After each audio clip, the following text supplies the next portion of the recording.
House on Lane 66 by Oolongteacup. Chapter 5 2. You wiped at your tired eyes with the back of your hand, willing the words on the computer screen to stay in focus. Just a few more words, just a few more paragraphs, and you would finally email your last essay off to your professor and go to bed. A loud snort from behind you had you almost leap out of the old swivel chair you sat in. Mutt rolled over in his sleep, pulled his blanket back over his long legs, and snored on. You sighed with relief and turned back to the computer screen. Thus, as shown by the extensive examples above you typed for your conclusion, the breaking of a harmful dependency by substituting a healthier behavior can not only inhibit a cycle of self-destructive tendencies, but also encourage a new habit and can aid the subject's treatment and lessen their desire for self-medicating activities. You attached the file to an email to your professor, logged off the cloud drive with all your other papers, and sagged into the chair. Done. You were finally done. You pulled at your tired face with your fingers. Since you didn't have to go to the library in the morning, maybe you could sleep in for an extra hour or two. No, you couldn't sleep in. You had to wake up early to catch the bus. The old box computer hummed as you shut it down. With your notebooks clutched to your chest, you made a beeline for the stairs before the light of the screen flickered out. The wooden steps creaked under your feet, and you paused, listened to see if you'd woken Mutt, but he was fast asleep. The kitchen light was blinding after your long hours in the dim basement, holding your notebooks over your tired eyes like a visor. You searched the drawer in the fridge for something to eat. Your cramps were killing you, screaming for chocolate, but you hadn't exactly eaten a well-balanced dinner. Your mother would roll over in her grave if she knew you were eating nothing but sweets. Sandwich first, then chocolate. What the hell? You mumbled sleepily as you pulled a mustard bottle out of the door and shook it. It felt too light. It felt light, too light. That didn't make sense. You had just bought it the other day. You unscrewed the cap and looked inside, just to make sure. Yep, empty. With slow realization, you stared at the door of the fridge and understood that you had grabbed the wrong mustard by mistake.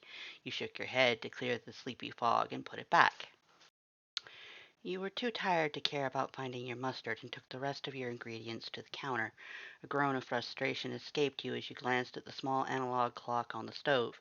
It was past 4 in the morning. You just had to go back and redo some of your assignments, like rewrite that paper on applications of art theory, and just had to go back and rearrange your argument on exchange rates for pyrite. Mad at yourself, you tore into your sandwich. If your professors gave you anything less than a 90% on your homework, you were going to raise hell. You didn't work this hard for your studies for nothing. As you chewed, you wondered if you should try for a nap. It's not like you hadn't run on little sleep before. That was a normal thing in college. But doing an all-nighter would be easier at this point. 2 hours of sleep sounded especially nice to your tired, cramping body, but you knew that waking up after that would be far crueler punishment than staying awake. Ah, fuck it. You grumbled and searched your cupboard, half-eaten sandwich in hand. If you were going to stay up, and if your body wanted chocolate, then you were going to make a cake. Devil's food sounded heavenly. Except there was no chocolate in your cupboard. You pushed the boxes and cans around, pulled out the bags of powdered sugar and the note card marked human food, but found nothing. No candy bars, no bags of chocolate chips or cocoa powder, not even the baker's chocolate you'd bought to make some truffles with, or the dry mix for your cake. You stared dumbly at the shelf, and the cogs in your brain slipped as you tried to remember if you'd even bought any at all. That didn't seem like something you would forget. The first sleepy thought to surface was suspicion for Axe, but he knew he wasn't supposed to go through cupboards or the fridge. Papyrus made sure of that. And Butch, despite what Milord insinuated about him, was getting good at just taste testing. Even if those two were the culprits, why just the chocolate? Or had you already eaten your chocolate and used your cake mix and just didn't remember? With a heavy sigh, you flicked off the lights and left the kitchen. Maybe you really should try to nap. If you were imagining things you had done over the weekend, then you definitely needed sleep. But you could have sworn you'd bought all those things. You'd promised Mutt those truffles. You could see the list you wrote floating in your mind's eye with the names of the things you would need. A crunch beneath your stocking on your foot made you pause. You bent down in the entryway and picked up a wrapper. Squinting in the dark, you could make out the brand name of your favorite chocolate bar. What the fuck? You smoothed the wrapper in your hands. It was definitely yours, so you hadn't imagined buying all those things. But who? Further down the hall, near the front door, your eyes spotted the crumpled up bag of chocolate chips. You scowled and snatched the empty plastic off the floor. Any other time, and you might have laughed it off, but you were extremely tired and on the verge of raging alongside your hormones. Who dare eat your chocolate? A dull clunk of some plastic thing hitting the floor reached your ears. You turned to look at the dark living room. As you stared into the darkness, your eye caught a bottle rolling away from the couch before coming to rest just under the hanging flat screen.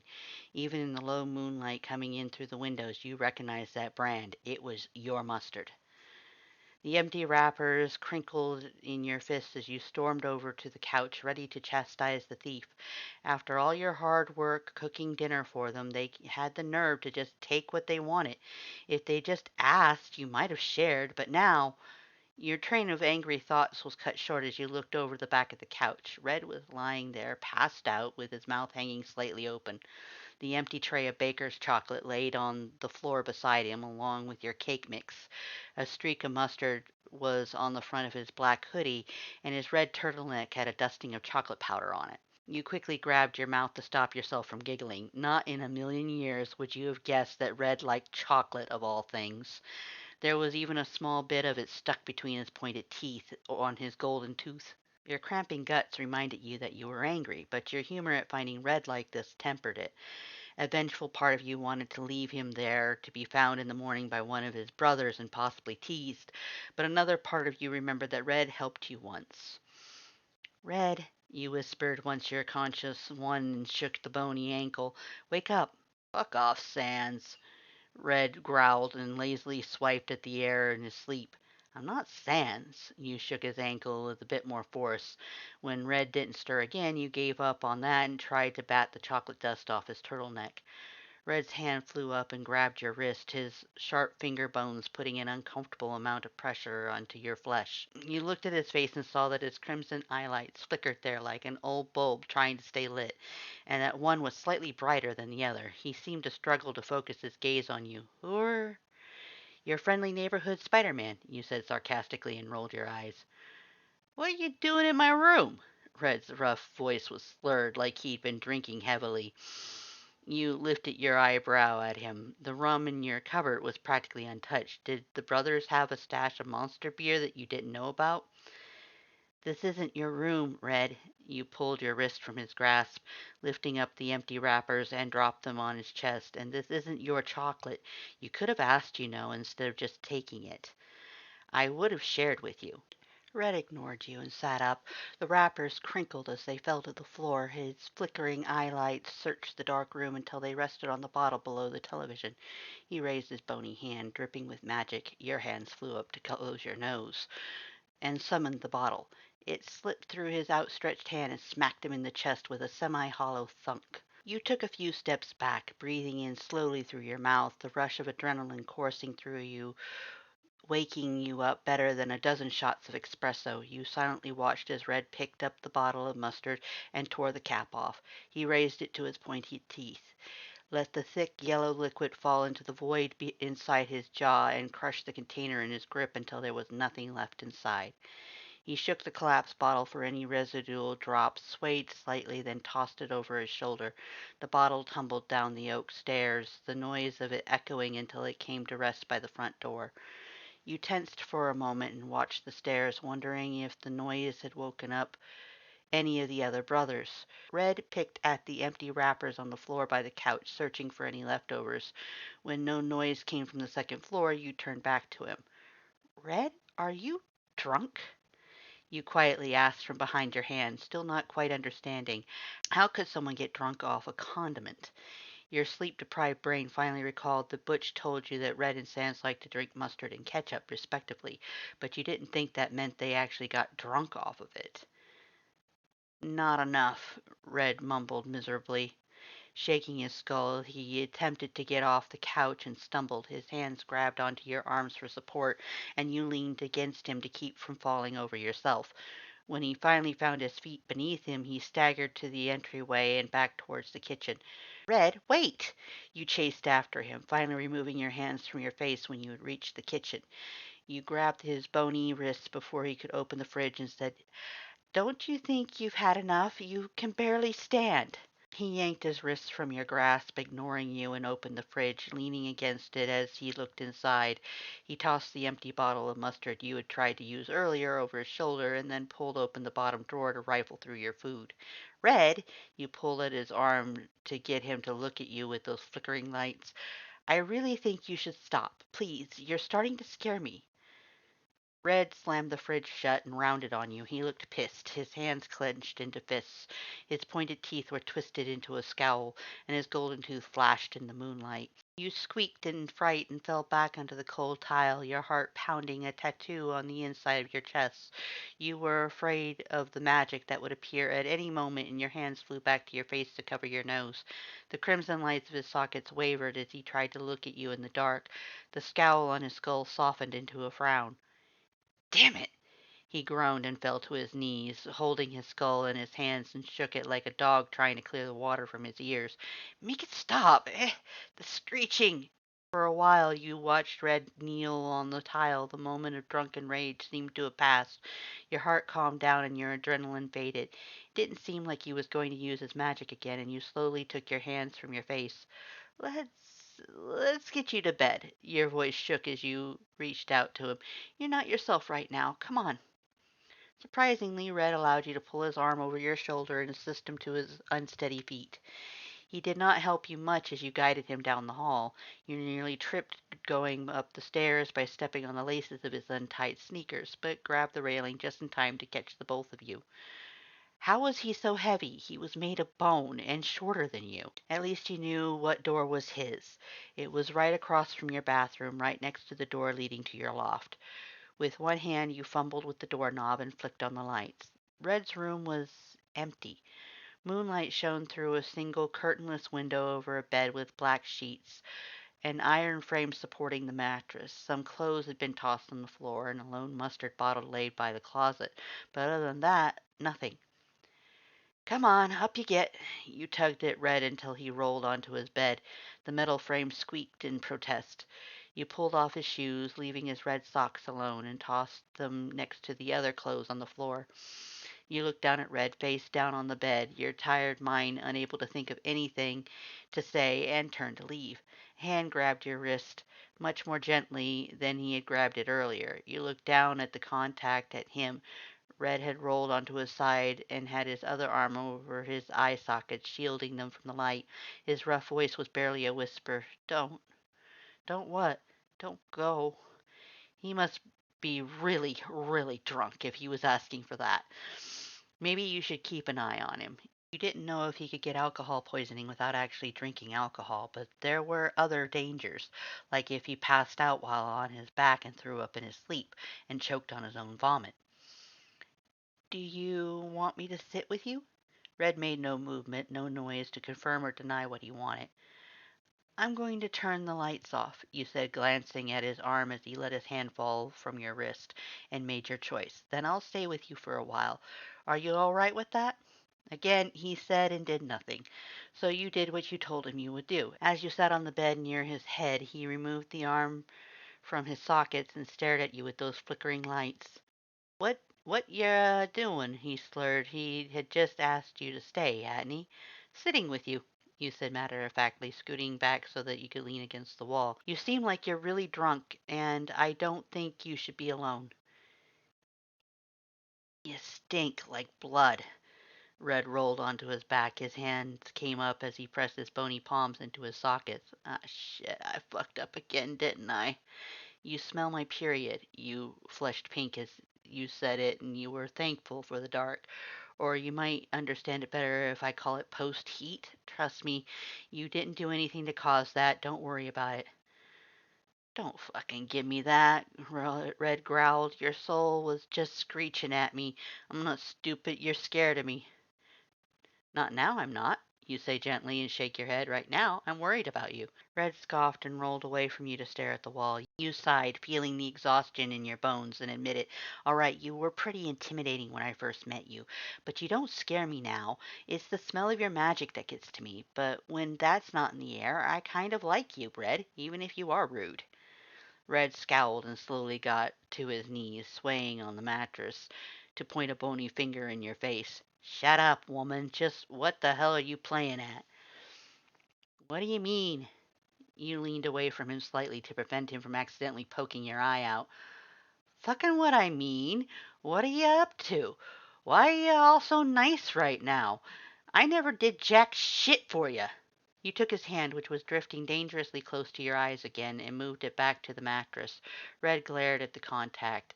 "I'm nice because I like you and I want you to like me back." "You're weak." Red practically spit at you. A cruel grin suddenly crossed his skull, and he jabbed a finger at your face again. "I get it, trying to get me and my bros to protect you, eh? Acting all nice so you can use us, ain't you?" You slowly blinked your tired eyes at him. "Is that what you think? Or what Edge thinks?" Red recoiled so fast that he fell backwards onto the bed. That was all the confirmation you needed. "Red, I promise you, I am not trying to use you or your brothers. I genuinely like you all. Yes," you added at his skeptical look, "even you. You might not say nice things, but you do some kind things." At least he did when he thought no one was looking. "I ain't done nothing." Red slurred and crossed his arms over his chest. You sighed, exhausted. "Stop pretending, Red. Yes, you have," you snapped, irritated by your lack of sleep and his drunk attitude. He sat back up to glare at you. "Don't think I haven't noticed that you've stopped using your magic around me, because I have. Maybe you never knew why it scared me, but you've made a point of not using your magic when I'm there, and that means something." Red stared at his black sheets, refusing to meet your gaze. He was ignoring you again. "What I don't get," you got up and put your finger in his face so he couldn't ignore you, "is why you do these things if you think I'm out to get you. You say mean things, then you help me. You're conscious of your magic around me, and then you steal my damn chocolate. You tell me that I am some kind of ulterior motive, but what the hell are you after, Red?" Those flickering crimson lights of his traveled over your face, to your chest, and back to your eyes. One of his bony hands traveled up to his skull to hold his temple, and his crimson gaze fell to his bed. He was quiet for a long time, just staring at his sheets. "I don't know. Maybe I don't want to be alone." His slurred voice shook like he was about to cry. The sound startled you so much that you forgot your irritation. Could skeletons cry? "Red?" You leaned forward after another stretch of silence to peek at his face. He turned away from you. "Kindness is weakness." Red's rough voice was quiet, almost a whisper. "You're gonna get yourself killed." "I think kindness is strength," you said just as softly, "especially if you can still be kind after the world shows you great cruelty. And if kindness gets me killed," you drift off thinking of your dad, of his back running away from you across the grass and back towards the flames. The next words had to fight against the lump in your throat to be heard. "If I die because of kindness, then that's okay. I know it will be because I was trying to save someone else. Don't ever think that kindness is weakness, Red, because it's not." "Then why the hell are you crying?" You wiped your face with your sleeve. You were crying because you were tired, because your guts hurt, because Red was clearly hurting too, and your sleep deprived mind couldn't think well enough to help, even though he was finally drunkenly opening up to you. You were crying because you had thought of your dad, of his sacrifice for you, and how it left you all alone in the world. You were crying because you felt guilty for the resentment you still felt for your dad's final act, even though you should be grateful and proud. You reached out and pulled Red into a hug, tears streaming down your face. He stiffened at your touch. "I don't need your pity, woman," he growled and tried to shove you away. "It's not pity, it's empathy, you dumbass." You squeezed tighter. "I know how it feels to be alone. I had nobody until I found you guys. That's why I try so hard. I don't want to leave. I don't want you guys to hate me." Perhaps it was because your insults startled him, or maybe it was because your words finally got through his drunken skull, but Red stopped trying to push you away. As you sobbed into the white fur of his black hoodie, his arms slowly, very slowly, reached up and over your back to embrace you. He rested his skull against your shoulder, his face in your hair, and quietly held you as you cried yourself out. When they finally were done, you let yourself sit there, letting Red hold you, hardly able to believe that this moment had ever happened. "Thanks, Red," you sniffed as you finally felt better. You were surprised he had tolerated your tears and your closeness for so long without pulling away. It means a lot that you let the sentence fall away. You couldn't move away from him. Brushing your hair back from his skull, you saw Red had fallen asleep on your shoulder, or passed out more likely. You chuckled affectionately, calling him dumbass. With the intention of covering him with his sheets and heading off to bed yourself, you tried pulling away from him again. His arms tightened around your waist, and you both fell over on the bed. "Red!" you hissed, cheeks pink as you poked his skull on the sides of his ribs. "Wake up, you drunken numbskull! Let me go!" He only mumbled in his sleep and held you tighter. You stopped squirming and noticed that, for the first time, he had a hint of a genuine smile on his skull. It fit him so much better than his usual scowl. You sighed and let your head fall back against the black sheets. If your poking and prodding couldn't rouse him, then he was definitely drunk and passed out. You were so tired yourself, it couldn't hurt just to close your eyes for a bit, just while you waited for him to roll over and let you go. Weak sunlight streamed through the window and gently warmed your face. You crinkled your nose, not liking the light shining through your eyelids, and rolled over. A hand tightened around your waist and pulled you closer. You sighed, curling into the warm body next to you, wrapping your own arms around them as you buried your face into their chests. This felt so nice. How long had it been since someone held you like that while you slept? Years and years, not since your boyfriend in high school. Your eyes flew open and you stared into the fabric of Red's turtleneck. School. You tried to roll away from Red, panic rising in your chest. What time was it? It didn't matter. You were definitely late. You didn't mean to fall asleep. Least of all, your face burned as he pulled you back to him, mumbling in his sleep with Red. "Red, let me go!" you squirmed, trying to break his hold on you. Red grumbled incomprehensibly, the pungent smell of mustard drifting towards you on his breath. You poked him in the ribs hard, and he growled but slept on. Unbelievable. How much did he have to drink last night? You continued to squirm and struggle, but Red refused to release you in his sleep. Getting desperate, you grabbed his skull between your hands and licked him, with as much saliva as you could muster on your tongue, from his nasal cavity all the way up between his eye sockets. "The fuck?" Red's eyelights flickered sleepily in his dark sockets as he let you go to wipe your spit from his face. You jumped from the bed before he could grab you again and wake up completely and realize what had happened, and sprinted out the door. Practically flew up the attic steps and into new clothes in your rush to get out the door. There was no time for anything else, no time to even brush your hair or teeth. You struggled with your leather jacket. In your panic, you had tried to put it on backwards, grabbed your backpack, and ran through the snow towards the bus stop. If you were lucky, you had only missed one class. Since you were a full-time student, you had almost always had a full schedule. Your body woke you up just after 8. That meant that you would definitely miss your first class, and the bus ride would let you walk in for the last few minutes of the second, but it wasn't the end of the world. You had great attendance. The professors of your first 2 lectures understood, though the stern woman who taught abnormal psych took some convincing, and let you have a partial credit since you had turned in the homework before classes started. That didn't stop them from piling more assignments on you. Now that intro week was over, all of your professors were pressing the importance of your final semester upon you, and hinted heavily that if you failed your midterms, you would fail that class.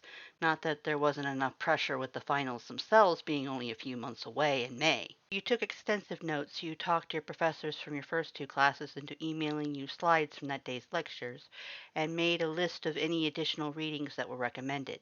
You were not going to fail anything, not when you worked so hard to get this far. As the sun began to set on the cold winter day and classes ended, you walked across the campus and to the bookstore. All of your professors had extra recommendations for the students, but you noticed that you were only one of a handful that took their warnings seriously. The campus bookstore was warm and cramped, infused with the scent of graphite and vanilla. You walked through the aisles concerning your major, piling books in your tired arms, when a flash of green caught your eye. Lugging your selections along, you wandered across the store to stare at the section for botany. You set your stack of books on the floor by your feet and picked up the green-covered book to thumb through. It might be cold and wintry now, but spring wasn't too far away. The workload your professors gave you today was already staggering. How would you find time to do your job? You didn't know much about yard care except for the bare basics like digging holes in the dirt or mowing the lawn. And how in the world were you supposed to take care of the woods? It wasn't right to just do the bare minimum, not when Sands was paying you enough to finish school. You sorted through botany section until you found a few titles that might help you.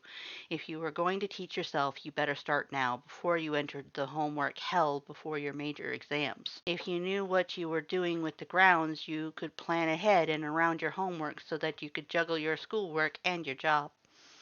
As you picked up your books to head to the register, your stomach growled. The tantalizing idea of grabbing fast food on the way home danced in your mind. But then you looked down at your sack of books. Even though you had money, you still had the semester to pay off. Now that you had a kitchen, you could use it to be a lot cheaper and better for you if you cooked at home. Making a small detour through another section, you added a cookbook to your pile. You couldn't survive on apples and dessert. The bus hissed as you stepped off at the base of Mount Ebbet. The weight of all your new books strained against the thick plastic bag from the store. You lifted the bag up and held it with both your tired arms as you hiked the snowy road back towards Lane 66. You leaned against the front door, breathing heavily and watching the mist of your breath float away on the wind with tired eyes. Your body shook slightly and begged for adequate sleep, but you shoved that away. Homework first, then sleep, you promised it. Just get through the rest of the day and you can go to bed early. The bag tilted dangerously in your arms as you tried to hold it and open the door. Too late, you saw the topmost book slip free of the plastic and into the snow. Damn it! You swore loudly and kicked the door. The pain from your rash action only added to your exhausted irritation. Setting the bag gently in the snow, making sure that the other books were safe, you pulled your fallen books from the drifts and tried to wipe them clean with your hands. The door opened as you were wiping off an interpretation of dreams. Papyrus stood in the doorway in his pink apron looking around. He smiled widely when he looked down and spotted you. "Oh, hello, human!" His white eyelights looked from your bag to you. "Why are you dipping your books in the snow? You'll ruin them if you do that." "I dropped them, Pap." You sighed heavily and dropped the last snow-free book in your bag. "I didn't do it on purpose." "Is that what the sound on the door was?" Pap stepped aside for you to enter the house. "No, I kicked it." You pulled off your boots and carried your bags to the kitchen. Pap followed as you thought about food and studying. "Sorry about that, Pap. I lost my temper. It won't happen again." "Is it because of your, post-heat?" Pap busied himself with pulling a pan out of the cupboard to avoid looking at you while he said that. Your gaze shot up from the new books you were laying out on the table. "You know about that?" Yes, Axe informed all of us this morning. We smelled the blood and looked for you, but you were already gone." Pap set the pan on the stove and turned to look at you. "Well, everyone knows except Red and Edge. Red is still sleeping and Edge doesn't care." You groaned with relief and sank into a chair. At least you didn't have to try and explain your period anymore. The few times you had were awkward enough. Pap's skull twitched at the sound of your groan. His long legs swiftly crossed the tile until he stood in front of you, and he leaned over to examine your slumped form. He reached down with a red mitten, gently took your chin in it, and turned your face side to side. "Is that why you look so awful?" he said, his loud voice filled with concern. "You have bruises beneath your eyes. You haven't been fighting, have you?" You laughed and shook his hand from your face. Since you hadn't seen a mirror all day, you had no idea what you looked like. But you must look an absolute mess for Pap to sound so worried. "No, Pap, I haven't been fighting. I was just up all night, doing homework." Pap leaned back and studied you with those bright eyelights. "Do you want me to heal them, the bruises?" "Heal them?" You blinked sleepily at Pap, wondering what he meant. He rolled his eyelights at you. "You're just as bad as Sans. You know that?" Pap knelt on the floor in front of you. Even doing that, he was still taller than you, and you marveled at that while he pulled a red mitten off his skeletal hand. Orange plasma gushed from it, filling your nose with the scent of brown sugar. "Hold still!" as he brought his hand up to your face and pressed it to your eyes. His touch was warm, and the smell of his magic made you smile. It made you think of oatmeal cookies and Saturday morning cartoons and Sundays baking cobbler with your mom to take to the station where your dad worked. You grabbed Pap's hand and held it to your face, inhaling the magic deeply, your heart filling with the love of those happy memories. Pap quickly pulled his hand from your grasp and you opened your eyes. His skull was flushed with orange and his fingers still dripped with magic of the same color. You smiled like an idiot at the bemused look. Thanks, Pap. Your smile widened and you swayed on the chair. I feel great. Pap sputtered, unable to speak, and stuffed his magic covered hand back into his red mitten. The smell of brown sugar immediately started to fade. I don't understand, he finally said after a while, looking from his mitten-covered hands to your face and the orange blush still covering his skull. That should have healed your bruises. You laughed, a high-pitched, crazed noise, and fell out of your chair. It was fine. The floor was fine. Everything was great now. You could stay like this forever, filled with nothing but happy memories and the smell of brown sugar. I'll just, Pap took a step back, his bony brow furrowed with worry as you continued laughing. He strode from the kitchen and into the entrance hall. The sound of his boots pounding up the stairs reached you as he yelled, Sans! Sans, I think I broke the human! Your laugh fell into a manic giggle as Pap eventually ran back into the kitchen, Butch at his heels. You rolled around on the floor to look at them. One glance at the terrified looks on their skulls sent you back into a fit of laughter. You watch her. I'll get Mutt too, Pap told Butch, then darted towards the basement stairs. Lily? Butch quietly knelt beside you, his hand reached out, but not touching you. Are you okay? I'm amazing, you giggled. You had never been so happy in your life. Butch slowly, nervously grabbed you by the arms to pull you up off the floor. Of course I don't know what to do. There's no one else left in the house except Red. You heard Papyrus shout from the basement. He sounded angry, and that was funny. You smiled at Butch as he helped you into the chair. Oh, Butch, sweet Butch, looking so concerned about you even though you were perfectly fine. You were full of brown sugar and love. He really shouldn't worry. Couldn't he hear how happy you were? Maybe you should just show him instead. You reached out and took Butch's skull in your hand, pulling him close. Your lips pressed against his broken teeth, and you felt his skull heat up beneath your fingers.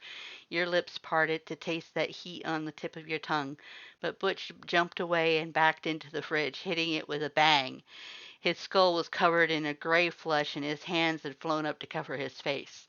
You slid back onto the floor, laughter rising again as a spark of heat started in your face and body.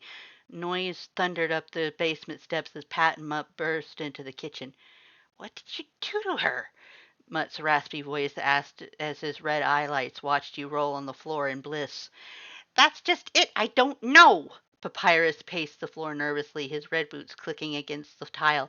I just tried to heal her, and this happened. Butch. Mutt's gaze fell on his brother and his flesh skull. What happened? Butch shook his head and pulled his frayed white shirt up far over his face, his red hood over his skull. Mutt tilted his skull at Butch, his red eyelights searching him. Then Mutt turned to you. His hand reached out to grab you, when Butch grabbed the back of his yellow turtleneck and stopped him from getting any closer. Don't! Butch mumbled, his face half hidden by the T-shirt, showing only his gray eyelights. She. Too embarrassed to say more, he retreated back into the hoodie. Aw, don't be like that, you purred from the floor, looking at Mutt as he backed away from you. That heat was spreading, burning, filling you up. Come here, little Mutt, I'll give you a treat, too. Mutt's face flushed burnt orange, his eyelights darting between your face and your chest.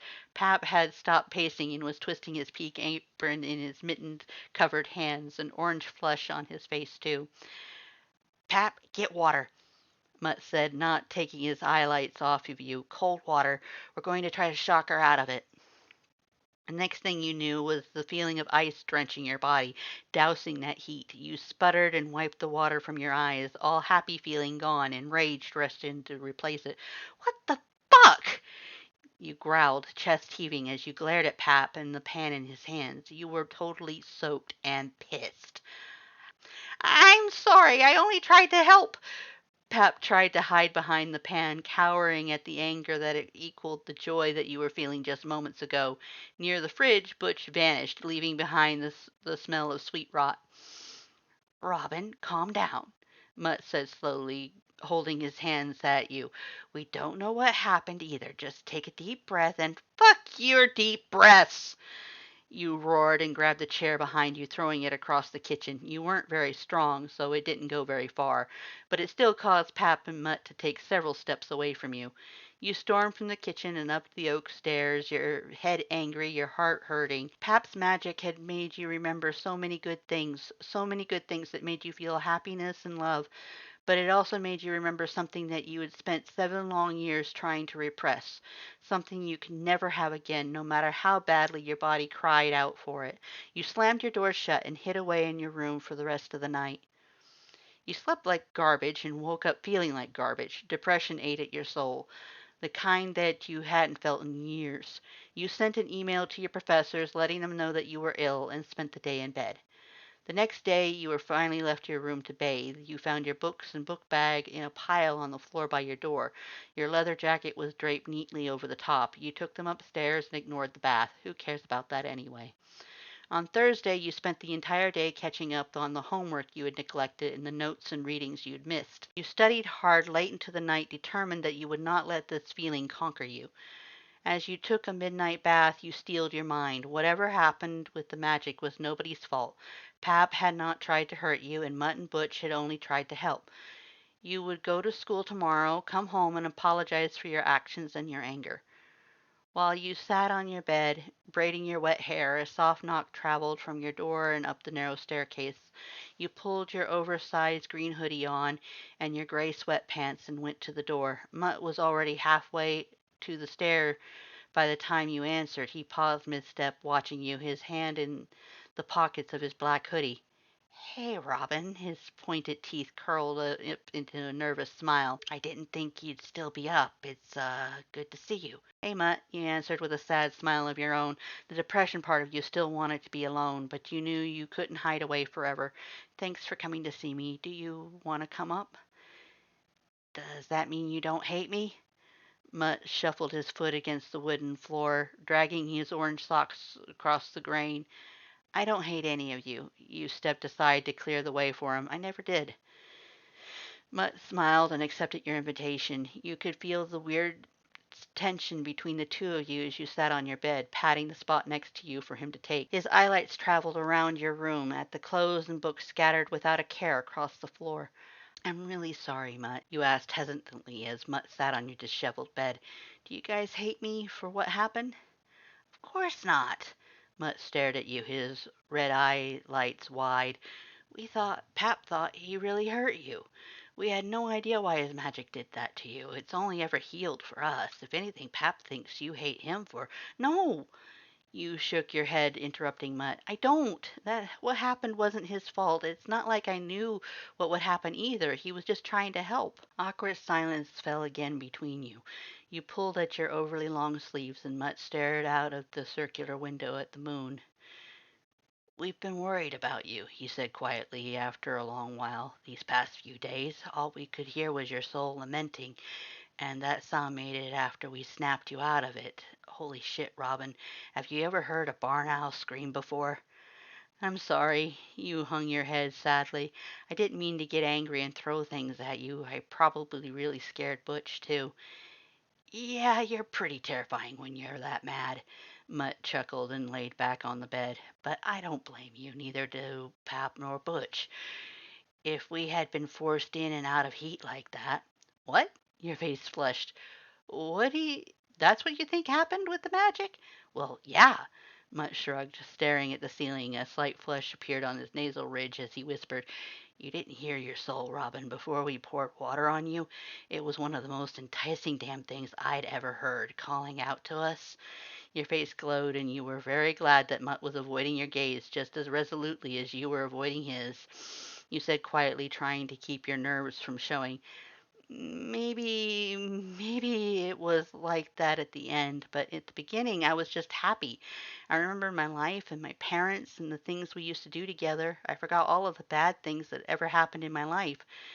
When the magic ended, I remembered them, and I remembered that my parents were gone and that you drifted off, twisting the fabric covering your legs. Mutt propped himself on his elbows and watched you. I remember things I can't have. You finished, noticing his red gaze out of the corner of your eyes. Mutt sat up and you leaned into him. His fingers found your wet hair and traced the patterns of your braids. What were they like, your parents? You closed your eyes and smiled, their faces dancing in the darkness behind your lids. I couldn't have asked for better ones. They made mistakes like all people do, but they did their best. You lay back on the bed and Mutt followed, propping himself on one arm to watch you while you spoke. My mom was a social worker. She worked with kids from not so great homes. I got to meet some of them now and then when they needed a place to stay, but they never stayed for long. And when she baked, she always would bring some in to work with her so that they could have something sweet. She said that sweetness was the first thing that could touch a broken heart. You laughed bitterly, remembering her voice saying those words to you. On the weekends, she would teach me how to bake too, and we would bring what I made to my dad and his crew at the station. You wiped your eyes as the memories brought a painful longing to your chest. Mom always made time for me, even though she was busy. She helped me with my problems at school and taught me how to be kind. She did one hell of a job. Mutt poked your chest and you smiled. My dad was. Your chest clenched painfully. He was really brave. He never cared about the dangers in his job since, end of the day, he helped people. What did he do? Mutt asked. He was a fireman. You wiped your watering eyes with your sleeve. He was captain of our district. He was stern around his men, but he was always a huge goof around Mom and me. He taught me how to fight and scare away my bullies, and the pain in your heart was too much to say anymore. He gave his life for you, gave up his only protection so that you would be safe while he tried to save your mom, too. You had loved them both with all your heart. How terrible were you to still wish that he hadn't gone back and that he had survived to be with you still. Mutt held you as you cried, his fingers softly pulling at the braids in your hair. Will you stay? You asked quietly, your eyes slowly drying as you buried them into his yellow turtleneck. I'm not really planning on moving. Mutt undid your braids so that he could run his fingers freely through your wet hair. You chuckled, hiccuping as you did so. No, I mean stay up here with me. I don't want to be alone tonight. You didn't want to be alone ever, but you couldn't very well say that.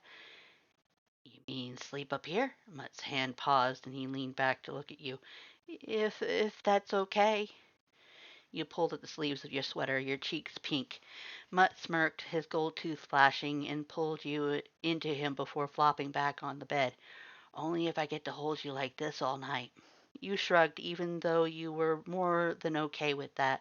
The lights clicked off and the smell of clothes drifted around you as you closed your eyes. Mutt pulled you into him and pulled up the covers. You fell asleep with him running his fingers through your hair. Fanfic reading by Lacewing, original story by Oolongteacup. Please read the original work on Archive of Our Own, links found in the description. If you'd like to see me do more works like this, please like and subscribe as well as you can donate to my Ko-fi.